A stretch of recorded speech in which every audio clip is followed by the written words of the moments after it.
Finally, more than a year after I declared the invasion of our southern border a national emergency, the government today indicated they are at least taking the spiralling issue of illegal immigration somewhat seriously.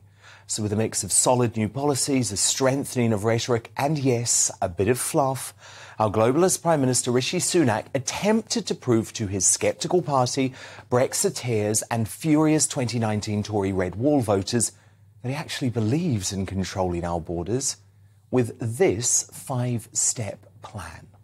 First, we will embed Border Force officers in Tirana Airport for the first time ever, helping to disrupt organised crime and stop people coming here illegally.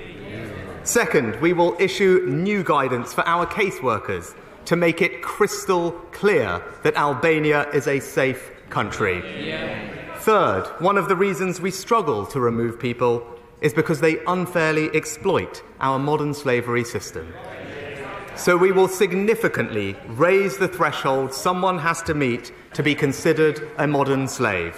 Fourth, we have sought and received formal assurances from Albania confirming they will protect genuine victims and people at risk of re-trafficking, allowing us to detain and return people to Albania with confidence and in line with the ECHR treaty. Lastly, we will change how we process Albanian illegal migrants with a new dedicated unit expediting cases within weeks, staffed by 400 new specialists.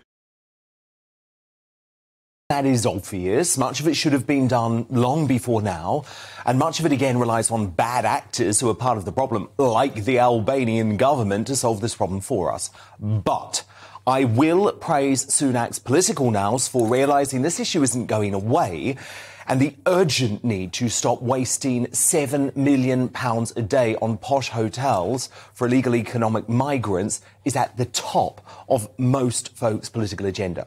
Although I doubt the public will be happy with these people being put up in chalets at Pontons holiday parks either, by the way. Sunak was also prepared to speak honestly about the fact the vast majority of arrivals are not here for humanitarian reasons, pointing out, as we have for a long time here on GBNews, that there is no reason to flee a perfectly safe NATO country like Albania unless you have a nefarious reason to do so, like pursuing a life of crime in Britain. Even Theresa May's precious but badly manipulated modern slavery laws were up for discussion. However, the elephant in the room remains globalist Sunak's inability to address the urgent need for the UK to leave the ECHR to have any hope of processing illegal arrivals offshore in Rwanda or wherever else we're able to do deals. The Home Secretary, Suella Braverman, knows we must do this.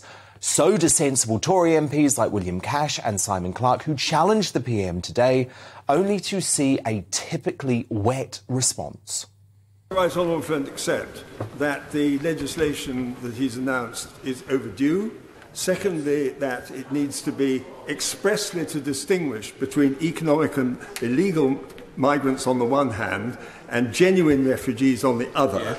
And that the only way this can be done in law ultimately is through bypassing, by the notwithstanding formula, the European Convention on Human Rights. Our legislation will deliver the asylum system that we want to see, and I can also give my honourable friend the assurance that it will be coming very early in the new year. If it is like Rwanda, ultimately frustrated by the European Convention on Human Rights, that we will rule nothing out, including derogation, to make sure that we can deliver this vital package. We will legislate to put our Albania proposals on a statutory footing. I'm highly confident that those should be delivered. Well, that's not good enough for me. And look at this. A horror poll today showed the Tories could be wiped out at the next election, with even Fishy Rishi himself losing his seat. So, while I do welcome today's Sunak statement as a start, and I appreciate he's finally put the illegal invasion to the top of the political agenda, more needs to be done to avoid a Conservative wipeout at the next election by taking back control of our borders. I believe that must include leaving the ECHR before it's too late.